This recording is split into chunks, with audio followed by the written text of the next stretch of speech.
Boa tarde. Alguém está vindo hoje pela primeira vez no presencial? Todos já me viram? Só você que não, né? Você não, né? Primeira vez hoje? Ok. Então, já que estamos voltando, só esquecemos da confraternização. Trouxeram salgadinho, não? Refrigerante? Oi? Lá no Milton Gama, sexta-feira, nós vamos fazer uma confraternização de retorno, quase acabando. Conhece o Milton Gama? Colégio? Milton Gama. Então, sim. Então, como não teremos salgadinhos, vamos para o nosso alimento espiritual. Ok? Oi? Vamos para o nosso alimento espiritual. Espiritual, ó. Alimentar aqui. Vamos fazer um pequeno retorno. Vamos lá, todo mundo aqui? Vamos fazer um pequeno retorno para a gente fazer um apanhado geral. Porque... Alô? Para vocês não perderem nenhum detalhe. Vamos guardar o celulite. Então, se vocês verem alguém com o celular, pode quebrar. Joga no chão e quebra, ok? Então vamos lá. Se lembra do significado da palavra filosofia? Amigo da sabedoria. Então, quando nos propomos a ser amigo da sabedoria, nos propomos a ser amigo de uma coisa abstrata, aparentemente. Porque todos os conhecimentos têm um objeto específico. Quando eu falei para vocês que eu tenho uma Ferrari vermelha de 3 milhões de dólares, eu tinha 3. Uma eu dei para o meu irmão, outra eu dei para o meu primo e fiquei com uma só. Mas quando a minha Ferrari vermelha dá defeito, eu tenho que levar em um especialista lá da Barra da Tijuca, onde nós ricos costumamos ter Ferrari. Porque em Belfort Roxo, a minha é única. Então ninguém conserta a minha Ferrari. Então, quando a minha Ferrari dá defeito, eu preciso levar num mecânico especializado. Por quê? A mecânica de automóveis tem um objeto específico de observação, que é o automóvel. Se eu vou estudar história, a história tem um objeto de observação, que são os fatos históricos. Se eu quero estudar qualquer outra coisa, nós temos um objeto de observação. Se eu quero estudar medicina, eu tenho um objeto de observação, que é o corpo humano nas suas perfeições e imperfeições. Então, mas a filosofia não tem um objeto específico. Por isso é que muita gente pergunta: para que eu vou estudar filosofia? Essa pergunta tem lógica. Por quê? Porque a princípio, do ponto de vista material, você não vai estudar nada. Porque a filosofia não tem um objeto específico para você observar, salvo a sabedoria. Mas o que é a sabedoria? Você já viu a sabedoria passando por aí? Dizem que quando eu passo, a sabedoria passa linda e negra. Será que quando eu passo, a sabedoria passa junto a mim? É visível a sabedoria? A sabedoria é algo abstrato. Você não apalpa Então, quando você estuda filosofia, você está à procura do conhecimento do que é a sabedoria em si mesma. Então, esse é o grande desafio do estudo de filosofia. Você não está estudando nada específico, nada concreto. Não há um objeto a ser estudado na filosofia. Mas os fatos, os eventos históricos, os momentos, as fases do pensamento, nos levam a refletir a respeito daquilo. Aí nós adaptamos a sabedoria àquele momento histórico, a sabedoria proposta pelo conhecimento filosófico, que, como eu já falei, se difere de outros conhecimentos, como o conhecimento de senso comum. O senso comum é um conhecimento que é baseado na opinião, na crença e na tradição. O que é a opinião? É o meu parecer pessoal sobre a realidade. Mas não é filosofia, não é ciência, não é sociologia. E a gente hoje está confundindo as coisas. A pessoa diz assim: vacina mata, ou vacina faz mal. Vacina não resolve o problema da Covid. Porque a minha avó, lá no meu grupo de WhatsApp, falou que ela tem um chazinho que, se você tomar, você fica curado da Covid. Ou seja, as pessoas confundem conhecimento científico, e você só pode estudar a pandemia a partir da ciência. A pessoa confunde o conhecimento científico no estudo da pandemia com o conhecimento da vovó. E quanto à Covid-19, vovó não sabe nenhum. Vovó não sabe. Então, o conhecimento filosófico se difere do senso comum, que é baseado na opinião, na crença e na tradição. Todos aqui têm opinião, não tem? Quem vai ser campeão da Libertadores? O Palmeiras. É a minha opinião. Por favor, joga essa caneca no lixo para mim, essa aqui. Essa aí. Ok? Então, quem vai ser campeão da Copa do Brasil? Qualquer um, menos o Flamengo. Então, a opinião não é filosofia, é conhecimento de senso comum. Todos têm acesso à opinião. A crença é um conhecimento que não é conhecimento filosófico. A crença é a universalização da minha experiência pessoal. Como eu sempre falo, homem não presta, falso ou verdadeiro? Isso é uma crença, cuidado. Por quê? Antes de dizer homem não presta, você tem que fazer, sabe o quê? Cheirar teu dedo para ver se está fedendo. Tem dedo podre. Tem pessoas que têm o dedo podre. Então dá uma cheiradinha no dedo aí. Então, homem não presta é a universalização de uma experiência pessoal. Mas tem homem no mundo todo, certo? Mulher é tudo mercenária, falso ou verdadeiro? Então, cuidado.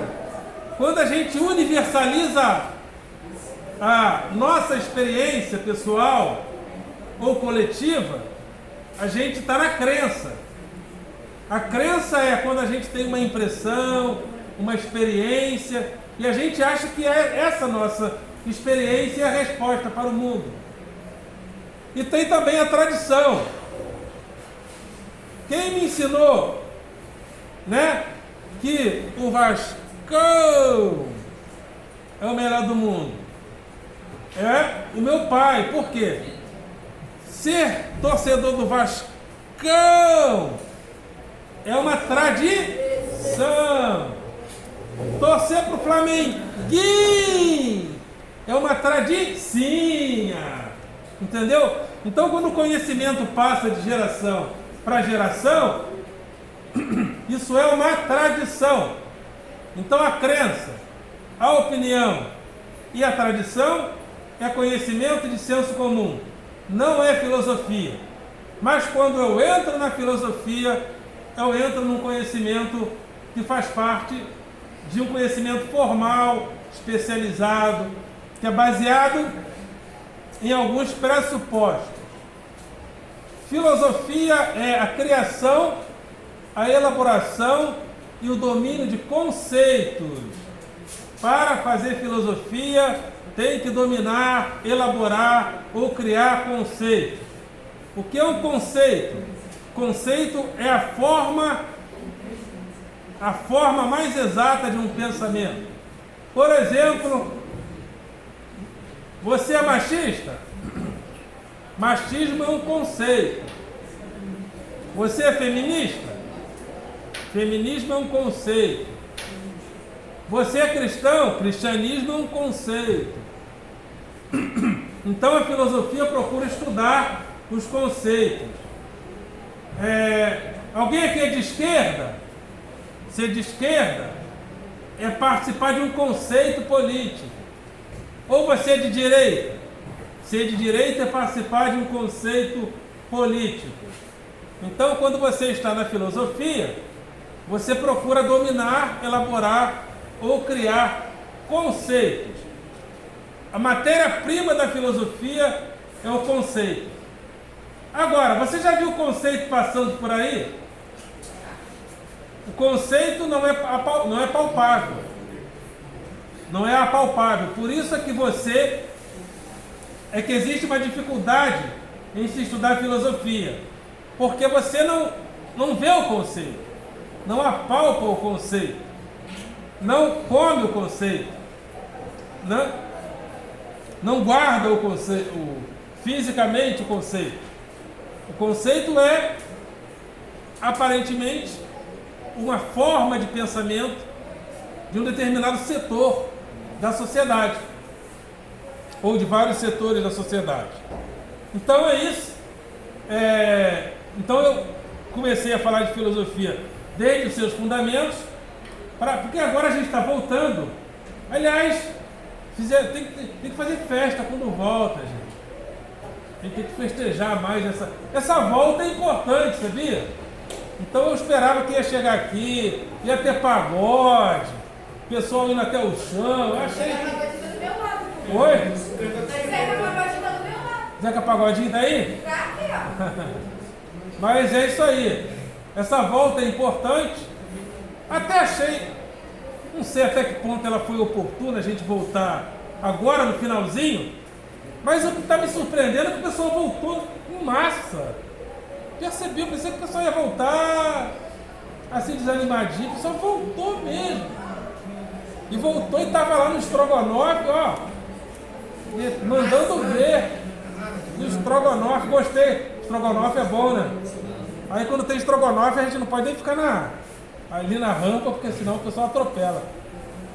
Então, essa volta é importante. E já que nós voltamos, então vamos com tudo. Então, retornando aqui, filosofia é estudo de conceitos.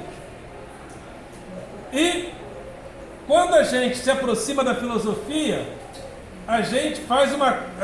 segundo Aristóteles, a filosofia começa com o espanto e com a admiração. Só nós humanos nos espantamos com a realidade. Nós vamos até as coisas e fazemos a seguinte pergunta: como assim? Só nós, homens, mulheres, gays, lésbicas e simpatizantes, fazemos isso. Ok? Nós olhamos para a realidade com um olhar de estranhamento e fazemos a pergunta crítica. Quem aqui tem cachorro em casa? Quando você trata bem teu cachorrinho, ele te ama. Se você trata mal, ele continua amando. Por quê? Porque os cães não fazem a pergunta crítica. Eles não perguntam, está me maltratando por quê? Porque ele não faz a pergunta crítica. Ele não se espanta. Ué, que bagulho é esse? Mas nós sim. E segundo Aristóteles, a filosofia começa com esse espanto. Se alguém vê alguém com celular, quebra o celular. Então, nós seres humanos fazemos a pergunta crítica. E crítica. Vocês conhecem uma pessoa crítica? Que critica tudo? Crítica vem do grego críticos. É a capacidade de avaliar, julgar e concluir corretamente. Isso é crítica. Crítica não é só falar mal, nem só falar bem. Crítica é a capacidade de avaliar, julgar e concluir corretamente. Filosofia tem etapas: a reflexão, a análise e a síntese. Reflexão é quando o pensamento retorna à sua base para fazer a pergunta: como assim? Homem não presta?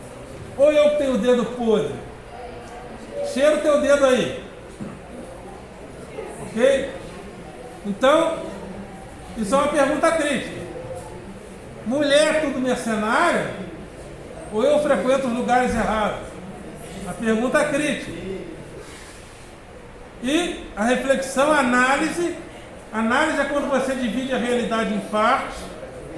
Não dá para conhecer a realidade como um todo. Aí você faz a síntese. A síntese é a conclusão que você faz depois da avaliação, da reflexão e da análise. Reflexão, análise e síntese. Tendo feito essas observações, nós podemos partir para os primeiros problemas filosóficos. Vocês têm problema? Hein? É problema ou é problema? Eu sempre esqueço. Se é problema ou é problema? É problema? Depende do tamanho da língua da pessoa. Tem pessoa que tem a língua pequena, não consegue falar língua presa, não consegue falar problema. Eu falo problema com muita dificuldade. Eu acho mais fácil falar problema. Então, a partir do espanto, nascem os primeiros problemas ou problema filosófico. Ok?